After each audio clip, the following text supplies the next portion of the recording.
Բարեկենդանի թոնիրը միշտ վառ պիտի լինի այնպես, ինչպես Սառնաղբյուրում է։ Կարծես ավանդույթ է դարձել հոգևոր ու ազգային տոներին գալ այս բնակավայր ու ականատես լինել մեծ ու փոքրի համախմբմանը ազգային արժեքների պահպանման գործում։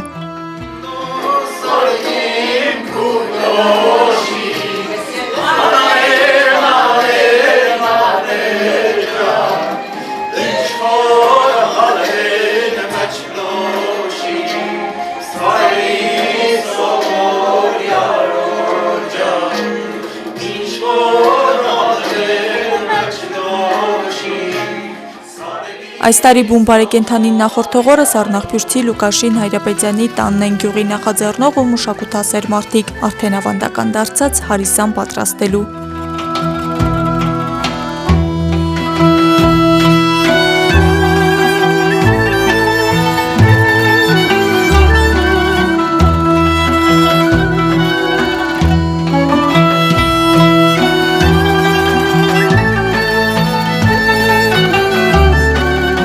Սառնաղբյուրը արդեն տարիներ շարունակ իրոք փորձում է տարբեր եկեղեցական մեծ տոնների ժամանակ նաև ազգային տոնահանդեսներով համախմբել, բազմաթիվ ուխտավորներ ենք նաև ունենում, հյուրեր ենք ունենում, նաև ազգագրական այլ բարի համույթներ են գալիս եւ մեծ շուկ են հաղորդում էր այստեղ տեղի ունեցող տոներին կամաց այսպիսի ուրեմն միջոցառումներով կարծես թե վերականգնում ենք մեր մոռացված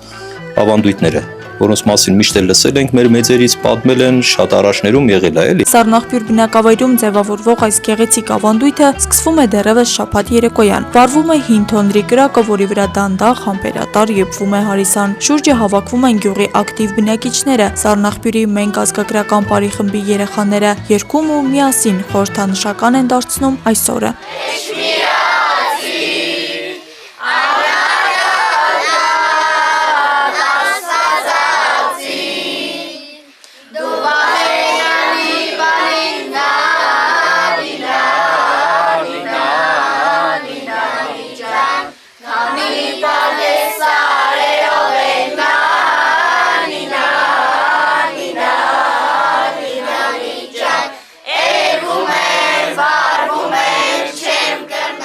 Անցած տարի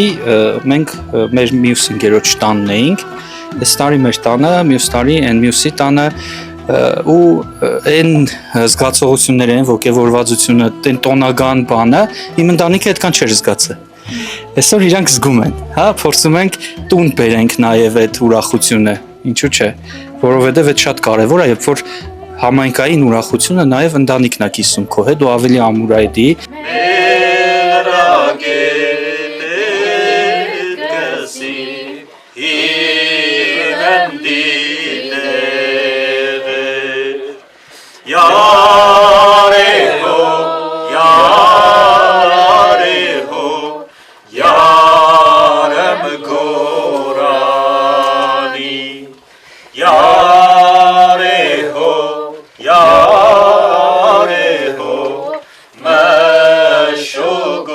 Իմաստը նպատակը, այո, եկեղեցական մեր տոնակատարությունների շուրջ նաև ազգային ավանդույթներով համախմբել մեր ամբողջ ժողովրդին, համայնքի անդամներին։ Փորձում ենք այս ամեն ինչը նաև մշակութային դարձնել, մենակ հարիսա պատրաստելը չէ, այլ երկով ավանդական պարերով գեղեցիկ միջավայր ստեղծել։ Պարերի շարժումները, զիստավոր շարժումները, կոմիտասոր անվանում զիստավոր շարժումները, իրանք ներքևից դեպի վերև ցկվող շարժումներն են, այսինքն անկադարից դեպի կատարելություն։ Քանի որ մենք պատկերացնում ենք, որ Աստված երկնքում է մեր համար, ցկտում ենք դեպի Աստված այդ շարժումների միջոցով բարերի։ Բուն բարեկենդանը, ինչպես հիշեցնում է Տեր Տաթև Քահանան, ազդարարում է մեծ պահքի սկիզբը, պահք, աղոթք ու ողորմություն որպես հոգևոր պատրաստություն Սուրբ Հարությանը։ Այս խորհրդի մասին նա պատմում է նաև թոնրի շուրջ հավաքվածներին, մինչև լուսաբացին գյուղի եկեղեցում կմատուցվի բարեկենդանի Սուրբ Պատարագը։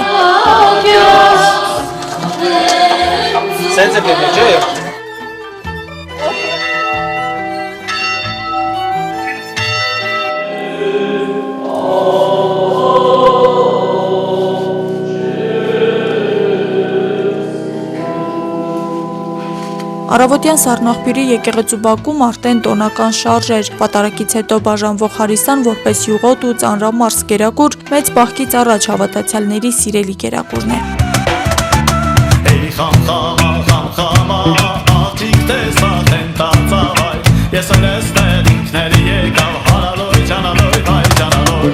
Արդեն փետրվարի 16-ից սկսվեց պահեցողության շրջանը։ Ոչ մեկին չդատապարտելով եւ որևիցե մեղադրանք չանելով թե դու պահում ես, պահքը կամ չես պահում։ Ամեն ինչ պետք է արվի սիրով։ Սա քրիստոնեական ճշմարիտ ըմբռնումը։ Երկու պարը շարունակվում են նաև եկեղեցու բակում, որտեղ հոգևոր տոները եւս մեկ անգամ ապացուցում են, որ ըստ արժանվույն դիմավորելով նպաստում են նաև ազգային երկու պարի կենսունակությանը։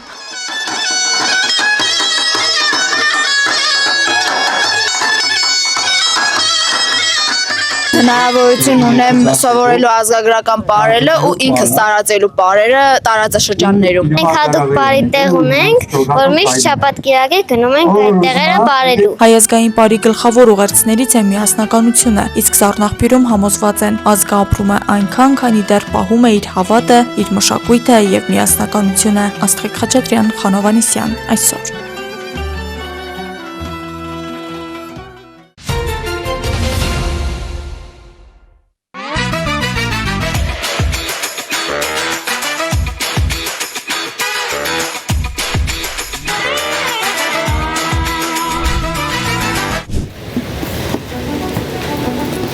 Ողջույն պարոն գնդապետ։ Ողջույն։ Ամեն օր ճիշտ նույն ժամին զորամիավորման հրամանատար գնդապետ Գագիկ Պողոսյանը շտապում է ծառայավայր։ Ես Պարոն գնդապետ, բանակային գործ շտաբետ գնդապետ Բալասանյան։ Դեպքեր պատահան տեղություն։ Ազատ։ Ազատ։ Ողջույն։ Նորմալ է անցել։ Ընդհանուր։ Եղանակը ոնց է։ Զեկույցից ու կարճ հարցուպատասխանից հետո հրամանատարն աշխատասենյակում է, մինչև տեղակալներն ու մյուս պատասխանատուները կներկայանան խորհրդակցության, գնդապետ Պողոսյանը զանգեր է կատարում ճշտելու իրավիճակը, առջևում հերթափոխ է։ Ազնագազմ, ժամկետային ազնագազմ բանակ զորակոչվելուց պատրաստակամություն են հայտնում ծառայում դիրքելու։ Մարդիկ կան, իրանք հայտնվում են այն ստորաբաժանումներում, որոնք որ իրանք դիրքային ծառայություն չի տանում այդ ստորաբաժանումը, նեղվում են այդ հարցերում, որ իրանք դիրքերում չեն գտնվում։ Սկսում է խորհրդակցությունը, տեղակալները գնդապետին են ներկայացնում դրությունը զորամիավորման պատասխանատվության գոտում։ Այնուհետև քննարկում են կատարված աշխատանքներն ու անելիքները, տրվում համապատասխան ցուցումներ ու հրահանգներ։ Բարդ է ներկայացնել գնդապետ Պողոսյանի ծառայողական առօրյայի ծավալը, բայց նա հստակ գիտի, սա պատասխանատվություն է, որը պետք է պատվով ու արժանապատվությամբ կրել։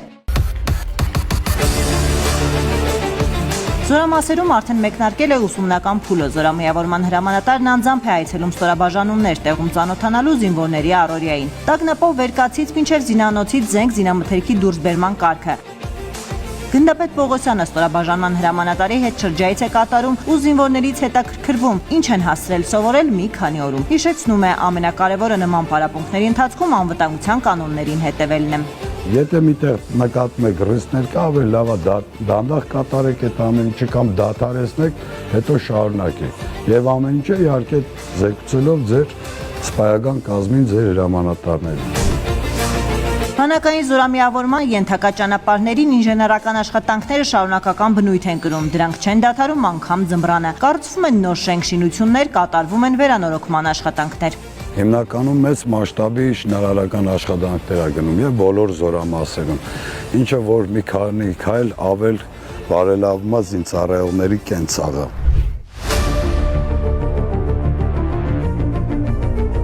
Պարոն գնդապետ, ինչ հաճախականությամբ եք այցել իրականացնում բանակային դիրքեր։ Շաբաթական ոչ պակաս 3 անգամ կամ 4 անգամ հիմնականում մեր առօրյան հասկացում ենք առաջնահերթություն տալով իհարկե առաջնագծի կահավորման, ինժեներական կառույցների աշխատանքների եւ ինչու՞ չէ անձնակազմի հետ զրույցներ հասկանալով անձնակազմի վիճակը, իրանց հետ կապված մտահոգությունները։ Զորամիավորման հրամանատարի հետ շարժվում ենք բանակային դիրքեր, բայց մինչև կանգառը ծանոթանում ենք միջդիրքային ճանապարհների ձնամաքրման աշխատանքներին։ Այստեղ տեխնիկան աշխատում է շուրջօրյա ռեժիմով, անարգել եւ արդյունավետ հերթափոխ կազմակերպելու, հերթապահություն իրականացնող զինվորներին սնունդ եւ անհրաժեշտ այլ իրեր սահմանված ժամին հասցնելու նպատակով։ Վերևից մաքրելով իջել ենք, ամբողջ գիշեր մաքրվել է, համարյա վերջացրել ենք։ Մնացել է մի դիք մաքրել ու ամբողջ բացել։ Այսինքն առավոտ լրիվության բաց առնելու էլի։ Առավոտ ամբողջությամբ։ Հա, այդ մի դիրք է մնացել։ Այս ժամանակահատվածում միշտ դիրքային ճանապարհների վիճակը հիմնականում ձյան հետ կապված ըլնումա տարբեր, դժվար անցանելի, ժամանակ առ ժամանակ, եթե ուժեղ ձյան հետ քամիներ են լինում անանցանելի, հսկայական աշխատանքներ է կատարվում։ Տեղ հասնելուն պես գնդապետ Պողոսյանը անցնում է բանակային դիրքերով, ցուցումներ ու հրահանգներ տալիս։ Ոնց ես։ Լավ, դուք ոնց եք։ Լավ, շնորհակալ եմ։ Ոնց է անցնում ծառայությունը։ Շատ լավ։ Նորմալ է։ Ճիշտ այդպես։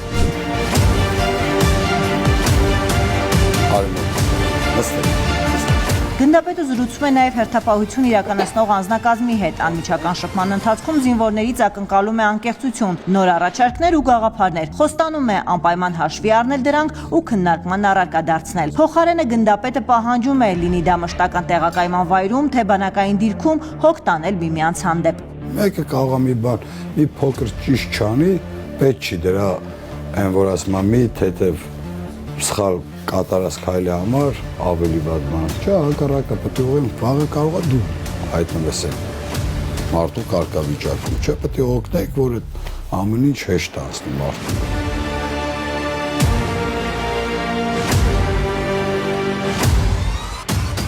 Նորովի կահավորված բանակային այս դիրքը շահագործման է հանձնվել նախորդ տարեվերջին։ Քարե այս կառույցները մի քանի փորձարկում են անցել, որի արդյունքում էլ ապացուցվել է դրանց արդյունավետությունն ու ամրությունը։ Առաջներում, որ ունենք անվադողերով կահավորված դիրքեր եւ հողով լցված գաբիոներ, դրանք հիմա լրիվությամբ անել ենք, այդ ձևաչափերը չենք օգտագործում, հիմնականում օգտագործում ենք այս ձևաչափերը, մի անգամ սարքում ենք, դրանից հետո մոտ կարելի է մի 20-30 տարի ձեռ չտալ այդ դիրքերին։ Զորամիավորման հրամանատարի զինվորական առաքելության մեկնարկը 1995 թվականին էր։ Դպրոցն ավարտելուց հետո նա ընդունվել է Վազգեն Սարգսյանի անվան ռազմական ինստիտուտ, ընտրել մոտոհրաձիգի մասնագիտությունը։ Սերը հայրենիքի, զինվորական համազգեստի ու մասնագիտության հանդեպ փոխանցվել է պապից, ով երկրորդ համաշխարհային պատերազմի մասնակից էր։ Ռազմական կրթություն ստանալուց հետո Գագիկ Պողոսյանը նշանակվել է Վաշտի հրամանատար։ 30 տարիների ընթացքում հրամանատարը մի շարք պարգևների է արժանացել, տարբեր պաշտոններ զբաղեցրել։ Կարգապահությունն ու լավատեսությունը սպայի կյանքում անխախտելի է, իսկ նվիրումը գործին անչափելի։ Աշխատանքից դուրս գնդապետ Պողոսյանը լավ ամուսին եւ հոգատար հայր է։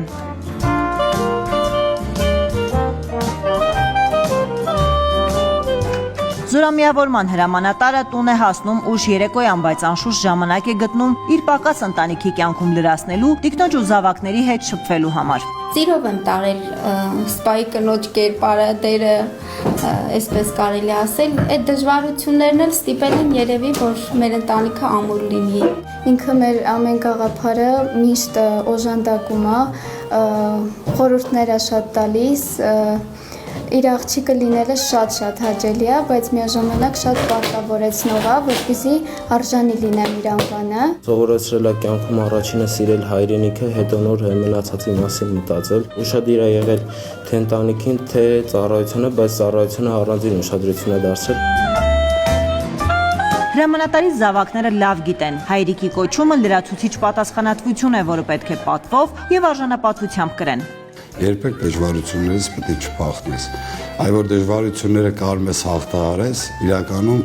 զգում ես, որ դժվարությունը ինչի որ կարող ես հաղթի, դու պետք է իրան հաղթես։ Եվ դրանով ամեն ինչ ստացվում է։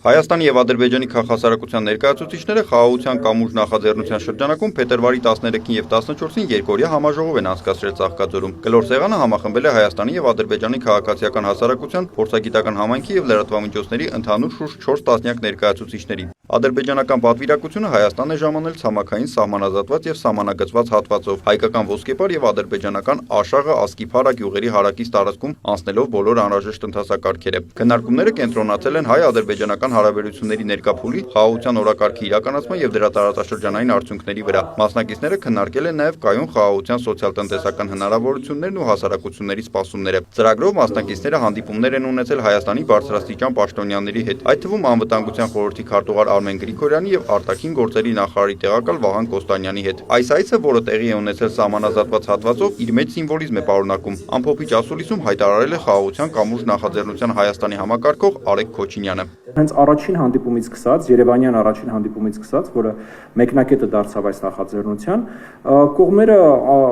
որևէ խնդիր չեն ունեցել իրենց հուզող խնդիրները բարձրաձայնելու, ու նորից դա լինի Երևանում, թե դա լինի Բաքվում, դա լինի հայկական կողմի համար, թե դա լինի ադրբեջանական կողմի համար, այն բոլոր խոսակցությունները, այն բոլոր թեմաները, որոնք քննարկվում են մեր հասարակությունների կողմից, որոնք հուզում են մեր հասարակությունները, այս սեղանի շուրջ բնականաբար բարձրաձայնվում են։ Այդ սեղանի շուրջ քննարկումներ լինում են, ավելին ձեզ ասեմ, նաև պետական պաշտոնյաների այդ հանդիպումների ժամանակ երկու կողմերն էլ իրենց հասարակությունների համար կարևոր բոլոր հարցերը բարձրաձայնում են։ Նախաձեռնության ադրբեջանական կողմի համակարգող Ֆարհադ Մամեդովի խոսքով, սա անկեղծ երկխոսության հարթակ է, որի համար մթնոլորտ են ստեղծել երկրների կառավարությունները։ Այսօր, երբ աշխարհաքաղաքական իրավիճակը փոխվում է ոչ դեպի լավ ուղղությամբ, հասարակությունը տեսնում է, որ նոր պատերազմներ եւ նոր սպառնալիքներ են ի հայտ գալիս։ Բայց Ադրբեջանի եւ Հայաստանի միջև խաղաղությունն ամրապնդվում է, սա ստեղծում է բարենպաստ պայմաններ հասարակության համար, խաղաղության օրակարգն ընդունելու համար։ Լուրերը Ադրբեջանի ներկայացուցիչից հետաքրքրվեց, թե արդյոք Ադրբեջանում պատրաստ են հայկական արտադրանքներ մուծել։ Министр экономики Армении Հայաստանի էկոնոմիկայի նախարարը նաև ադրբեջանական կողմը աշխատում են այս ուղղությամբ։ Մենք պետք է հասկանանք, որ նման հարցերում շտապելու կարիք չկա։ Մենք պետք է ուսումնասիրենք այն ոլորտները, որտեղ անհրաժեշտություն կա։ Ներկայում Ադրբեջանից ապրանքներ են գալիս Հայաստան եւ աշխատանքներ են տարվում որոշելու համար, թե ինչն է անհրաժեշտ կամ ինչն է տնտեսապես նպատակահարմար գնել Հայաստանից ադրբեջանական տնտեսության բիզնեսի համար։ Ինչ վերաբերում է գործարար կապերին, դրանց վերաբերյալ աշխատանքներ են տարվում։ Կարծում եմ, որ այս տարվա վիճակագրության մեջ մենք կտեսնենք առևտրի շրջանառության բավականին լավ ծավալ։ Եթե նախկինում նման հանդիպում տեղի ունենար Երևանում կամ Բաքվում, հակառակ կողմը շատ սուր էր դրան արձագանքելու, բայց այժմ այդ արձագանքների բացակայությունը խոսում է այն մասին, որ կա խաղաղություն կառուցելու քաղաքական գիծ, շեշտել է Արեգ Քոչինյանը։ Իմ կարծիքով խաղաղությունը կառուցվում է երկու այսպես հիմնասյուների վրա։ Մեկը դա կողմերի տվյալ մեր դեպքում Հայաստանի դիմադրունակությունն է, մյուսը դա ուրեմն արդյունավետ բանակցային գործընթացն է եւ փոխշահավետ հարաբերությունների կառուցումն է։ Եվ ըստ էության անցնող ամիսների ընթացքում մենք տեսնում ենք հենց այդ զարգացումը։ Թրիփ նախագծին Ադրբեջանում դրական են տրամադրված, շեշտել է Ֆարհադ Մամեդովը, հավելել, Ադրբեջանն այստեղ ունի նպատակներ։ Первая задача это обеспечение выхода Առաջին նպատակը Ադրբեջանից Նախիջևանի ինքնավար մարզ մուտքն ապահովելն է։ Երկրորդ նպատակը միջազգային տրանսպորտն է, որը պետք է ստեղծի տնտեսական աճի, նոր աշխատատեղերի եւ անվտանգության համակարգի հիմքը։ Որքան շատ տեղեկատվություն լինի եւ որոշումներ կայացվեն, այնքան ավելի հասարակությունը կհասկանա այս նախագիծը եւ կզգա դրա օգուտները իր կյանքում։ Արեգ Քոչինյանի խոսքով կան մարդիկ, որոնք թերահավատորեն են մոտենում խաղաղության գործընթացին։ Մեր դերը ոչ թե փորձել մոռացության մատնել այդ իրադարձությունները, ոչ թե խաչ քաշել այդ իրադարձությունների վրա, ոչ թե մարդկանց համոզել, որ այդ եղած վատը իրականում լավ է, բացարձակապես դա չի նպատակը, որը որ մենք մեր առջև տեսնում ենք։ Մեր նպատակն է այդ ամեն ինչին զուգահեռ փորձել ստեղծել դրական օրակարգեր, փորձել ստեղծել դրական պատմություններ, փորձել ստեղծել հաջողված խաղաղության նախաձեռնություններ։ Կլինի դա մեր հենց այն բուն նախաձեռնությունը, որը այսօր առիթն է քննարկման, կլինի դա ուղիղ բիզնես որոշակի կապերը, կլինի դա տնտեսական կապերը, կլինի դա էներգետիկ կապերը եւ այլն եւ այլն։ Այսինքն նորից ես ուզում եմ սա ես կարծում շատ կարեւոր շեշտ է, որը շատ հաճախ է մանիպուլացվում եւ շահարկվում։ Ոչ մեկ չի խոսում մոռանալու մասին, ոչ մեկ չի խոսում չգիտեմ պատմության վրա խաչ քաշելու եւ այլն մասին, խոսքը գնում է ինչպիսի ապագա ենք մենք տեսնում երկու հասարակությունների եւ երկու երկրների համար եւ այդ ապագայում դրականին տեղ կա թե չէ։ Հասարակություններում կան բազմաթիվ խնդիրներ, մեծ անվստահություն, բայց եթե երկրների առաջնորդները վստահում են միմյանց, կա տնտեսական գործակցություն, ապա այս օրակարգն ավելի կտարածվի, նշում է Ֆարհադ Մամեդովը։ Для Азербайджана важно как Ադրբեջանի համար կարևոր է, թե ինչպես են Հայաստանի քաղաքական ուժերը իրենց ծրագրերում ձևակերպում Ադրբեջանի Հանրապետության հետ հարաբերությունների իրենց տեսլականը։ Ընտրությունների արդյունքը հստակ ուղերձ կլինի Ադրբեջանին այն մասին, թե ինչպես է հայ հանրությունը տեսնում Ադրբեջանի Հանրապետության հետ հարաբերությունները։ Այսօր խաղաղության օրակարգը հաստատվել է, բայց այն անշրջելի չէ, որովհետև կարող են գալ քաղաքական ուժեր, որոնք կարող են կանգնեցնել այդ գործընթացները, որոնք դրանք այլ կերպ են տեսնում։ Խաղաղության պայմանագրի ստորագրումը եւ դրա հետագա ընթացքը կլուծի նաեւ այն խնդիրը, որ երկրները անհանգստանում են մեկը մյուսի ռազմականացման մակարդակից, կարծիքի հայտնել ադրբեջանական կողմի համակարգողը։ Ադրբեջանական պատվիրակությունը վերադարձել է նույն սահմանազատված հատվածով, նշանավորելով վստահության ամրապնդման եւս մեկ գործնական քայլ։ Մասնակիցները վերահաստատել են, որ խաղաղության կամուրջ ձևաչափով կանոնավոր շփումները կարող են էականորեն նպաստել փոխադարձ վստահության ամրապնդմանը, մասնագիտական գործակցության ընդլայնմանը եւ հայ-ադրբեջանական հարաբերությունների աստիճանական կարգավորմանը։ Նիկոլայ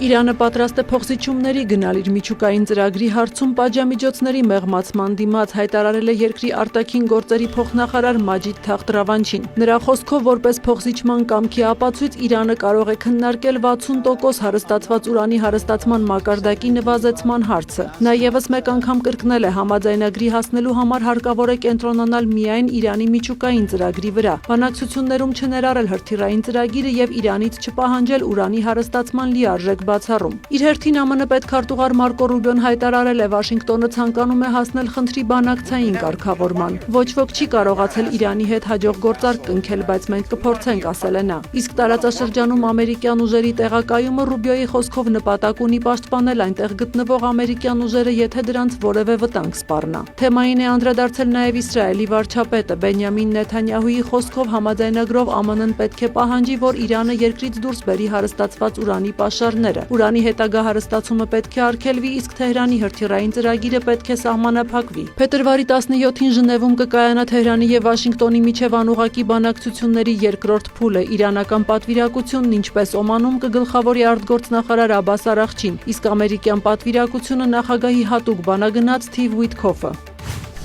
Ժնևում փետրվարի 17-ին եւ 18-ին բանակցություններ տեղի կունենան նաեւ Միացյալ Նահանգների, Ռուսաստանի եւ Ուկրաինայի միջև։ Ըստ որոշ աղբյուրների քննարկման օրակարգում կլինի էներգետիկ օբյեկտներին հարվածների հնարավոր մորատորիումը։ Զուգահեռ շարունակվում են ռազմական գործողությունները։ Ռուսաստանի Բելգորոդի մարզը զանգվածային գնդակոծության է ենթարկվել։ Լուրջ վնաս է հասցվել էներգետիկ ենթակառուցվածքներին։ Բրյանսկը նույնպես զանգվածային հարվածների է ենթարկվել։ Փետրվարի 15-ին մարզի երկնքում խոցվել է ավելի քան 170 ուկրաինական անօդաչու։ Միևնույն ժամանակ Ռուսաստանը հայտնել է փետրվարի ընթացքում ուկրաինական 12 բնակավայր գրավելու մասին, այդ թվում Սումիի եւ Խարկովի մարզերում։ Իր հերթին եվրոպական դիվանագիտության ղեկավար Կայա Կալասը հայտարարել է, որ Ռուսաստանը բանակցային սեղանի շուրջ ավելի շատ բանի է հասնում, քան մարտադաշտում, ինչը մեծ սպառնալիք է։ Նրա խոսքով Ռուսաստանը շատ մեծ առաջխաղացում չի գրանցել 2014 թվականի առաջնագծից այն կողմ, սակայն դրա համար մեծ գին է վճարել։ Խաղաղության խորհրդի առաջին նիստին անդամ երկրները կհայտարարեն Գազայի հատվածում հումանիտար ջանքերին եւ անկլավի վերակառուցման համար $5 միլիարդ տրամադրելու մասին, հայտարարել է ԱՄՆ նախագահը։ Դոնալդ Թրամփի խոսքով անդամ երկրները նաեւ խոստացել են հազարավոր զինծառայողների ուղարկել միջազգային կայունացման ուժերի շրջանակում Գազայի բնակչության անվտանգության ապահովման համար։ Խաղաղության խորհրդի առաջին նիստը տեղի կունենա փետրվարի 19-ին։ Թրամփը կարծիք է հայտնել, որ խորհուրդն անսահմանափակ ներուժ ունի եւ կդառնա պատմության մեջ ամենաազդեցիկ միջազգային կառույցը։ Միևնույն ժամանակ Գազայի հատվածի իշխանությունները հայտնել են, որ փետրվարի 15-ին անկլավում առնվազն 11 պաղեստինցի է զոհվել իսրայելական ավիահարվածներից, կան նաև վիրավորներ։ 2025 թվականի հոկտեմբերին Վաշինգտոնի միջնորդությամբ հաստատված հրադադարի ընթացքում Գազայի հատվածում ավելի քան 600 պաղեստինցի է զոհվել։ Ընդհանուր զոհերի թիվը գերազանցել է 72,000-ը։ Հրադադարի խախտման համար Իսրայելը եւ Համասը մեղադրում են իրար։ Իսրայելում ծայրահեղ ուղղափառ հրեաները ցույցի են դուրս եկել բողոքելով համայնքի անդամների զորակոչման դեմ։ Ցույցը վերաճել է ոստիկանության հետ բախումների, երբ ակցիայի մասնակիցները հարձակվել են երկու կին զինծառայողի վրա։ 3 իրավապահ տուժել է, ոստիկանական մեքենաներ են վնասվել, 23 մարդ ձերբակալվել է։ Իսրայելում զինվորական ծառայությունը պարտադիր է օրենքով, սակայն ծայրահեղ ուղղափառ հրեաները հիմնականում ազատված են ծառայությունից։ Նրանք պահանջում են, որ դա ամրագրվի օրենքով։ Իսկ վարչապետ Բենյամին Նեթանյահուի կոալիցիոն գործընկերները պահանջում են, որ ծայրահեղ ուղղափառ հրեաները ևս պարտադիր զինծառայություն անցնեն։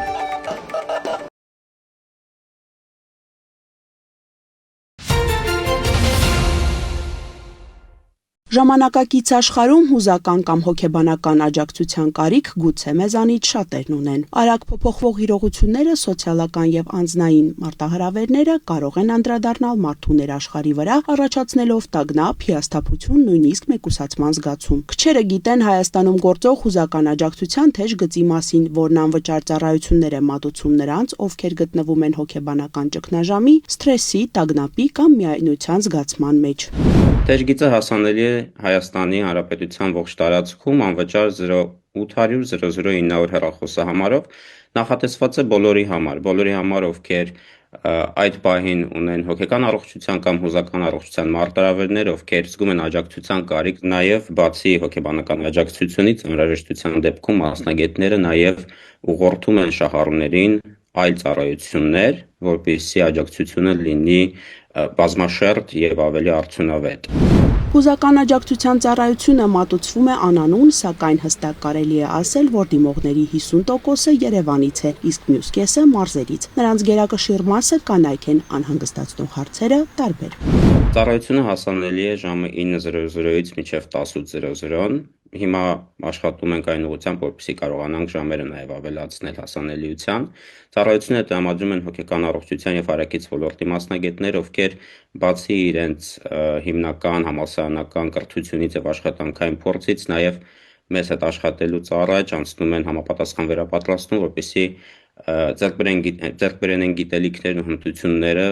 որպեսզի կարողանան ծառայություններ տրամադրել հենց հեռախոսազանգով։ Մարդիկ առավել հաճախ բախվում են անձնական, ընտանեկան, սոցիալական կամ աշխատանքային խնդիրների։ Թեժգիծը հնարավորություն է տալիս ցանկացած պահի դիմել մասնագետի, ստանալ աջակցություն եւ անհրաժեշտ ուղղորդում առանց ֆինանսական խոչընդոտների։ Այս տարվանից մայրաքաղաքի բնակիչների համար ծառայությունը գործում է նաեւ առերես ձևաչափով։ Արդեն իսկ քայլեր են ձեռնարկվում մարզերում նույնպես փոփոխությունը հասանելի դարձնելու ուղղությամբ։ Գիտեմ թեժգծի մասին չեմ օգտվել ոչ մի անգամ, բայց հնարավոր է եւ լինի այդպես մարդիկ, որ կարիք ունեն հոգեբանի, բայց ես չեմ նկատել այդպես մարդիկ կան, որ ինձ հարցնեն ասեն հոգեբանի տեղ դուք։ Հիմա հա աշխարհում լինում են մարդիկ, որ ինչ որ չափով լինում է իրենց կարիք, ու եթե այդ անվճար հնարավորությունը ստեղծում է, թող այդ մարդիկ օգտվեն այդ անվճար հնարավորությունից։ Իհարկե հոգեբանի կարիք երևի թե յուրաքանչյուր մարդ կյանքի այս կամ այն իրավիճակում ունի, բայց եթե շատերը չեն դիմում հոգեբանի օգնության, պատճառներից մեկը յութական է։ Հոգեկան առողջությունը նույնքան կարևոր է, որքան ֆիզիկականը, եւ ժամանակին ստացած աջակցությունը կարող է կանխել խնդիրների խորացումը, օգնելով մարդուն ավելի վստահ ու կայուն դիմակայել կյանքի դժվարություններին։